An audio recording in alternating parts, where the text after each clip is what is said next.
3 ദിവസങ്ങൾക്ക് മുമ്പ് ഞാനൊരു കാഴ്ച കണ്ടു.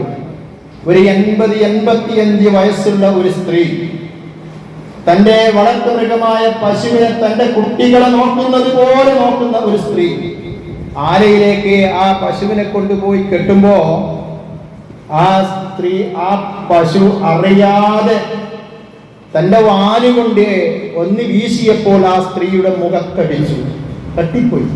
അല്പം വേദനിച്ചിട്ടുണ്ടാകാം. ആ സ്ത്രീ ചെയ്തൊരു ക്രൂരതയുണ്ടായിരുന്നു. ആ പശുവിന്റെ കയറി ചുരുട്ടി പിടിച്ച പശുവിനെ ഇങ്ങനെ തുരുതുര അടിച്ചുകൊണ്ടിരിക്കുന്നുണ്ട്. ആ അടിക്കിടയിൽ ആ സ്ത്രീ പറയുന്നൊരു വാക്കുണ്ട്, എന്റെ മക്കളെ പോലെ നോക്കി, നിനക്ക് പുല്ലും വെള്ളവും തന്നിട്ട് നീ നൽകി പകരം തന്ന ഒരു കാര്യമാണിത് എന്നിങ്ങനെ തുരുതുര പറഞ്ഞുകൊണ്ട് ആ പശുവിനെ അടിക്കുന്നു. നിങ്ങൾ ആലോചിച്ച് നോക്കാരോ? എനിക്ക് ഓർമ്മ വന്നത്, ആ സ്ത്രീയുടെ പ്രവർത്തനം കണ്ടപ്പോൾ എനിക്ക് ഓർമ്മ വന്നത് അള്ളാഹുവിന്റെ ഒരു വചനമാണ്. യാ അയ്യുഹന്നാസ്, ജനങ്ങളെ, നിങ്ങളെയും നിങ്ങളെ മുമ്പുള്ള ആൾക്കാരെയും സൃഷ്ടിച്ച അള്ളാഹുവിനെ നിങ്ങൾ ആരാധിക്കണം. ആ അള്ളാഹുവിനെ നിങ്ങൾ ആരാധിക്കണം.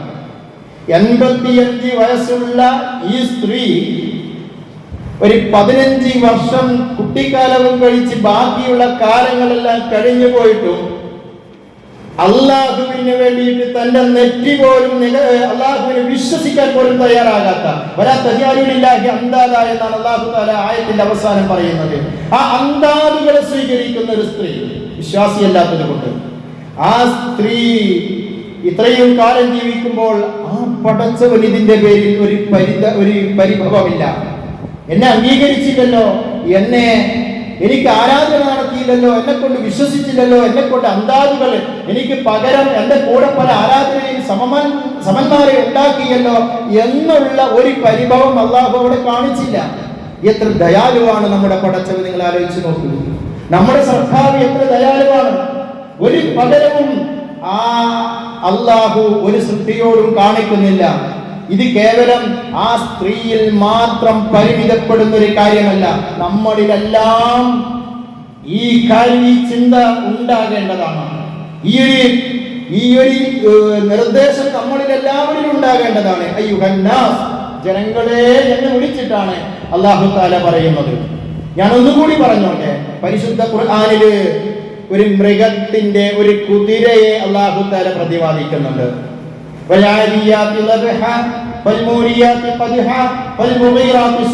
എന്ന് പറഞ്ഞിട്ട് ഒരേ പോർക്കളത്തിലേക്ക് യജമാനെയും വഹിച്ചു കൊണ്ടുപോകുന്ന ഒരു കുതിരയെയാണ് അല്ലാഹു തആല വരച്ചു കാണിക്കുന്നത്. എന്താണ് ഇതിൽ പറയുന്നത്? പാറക്കല്ലിന് കുളമ്പുകൾ തട്ടിയിട്ട് തീ പരിപാറുന്ന രീതിയിൽ ആ കുതിര ഇങ്ങനെ ഓടിപ്പോകുന്നു ആ പോർക്കളത്തെ ലക്ഷ്യം വെച്ചുകൊണ്ട്. എന്നിട്ട് ഒരു മടിയുമില്ലാതെ സധൈര്യം ആ പോർക്കളത്തിലേക്ക് കുതിച്ചു ചാടുന്ന കുതിര. എന്തിനു വേണ്ടിയിട്ട്? അപ്പുറത്തുള്ള സൈന്യങ്ങളോട് ഈ കുതിരയ്ക്ക് വ്യക്തിപരമായിട്ട് എന്തെങ്കിലും ഒരു വിയോജിപ്പുണ്ടോ? ഒന്നുമില്ല. പക്ഷേ ഒരൊറ്റ കാര്യം, തന്റെ പുറത്തിരിക്കുന്ന യജമാനനാണ് തന്നെ നിയന്ത്രിക്കുന്നത്.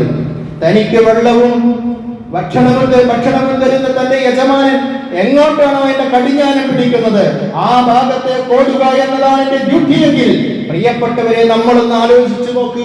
എത്ര കാലമായി റബ്ബിന്റെ വെള്ളവും ഭക്ഷണവും ശ്വാസവും ഓക്സിജനും നമ്മൾ അനുഭവിക്കുന്നു. നമ്മൾ എന്ത് പകരം എന്ത് കൊടുത്തു എന്ന് ഞാൻ എന്നോട് ചോദിച്ചിട്ട് മറുപടി കണ്ടെത്തണ്ടയോ?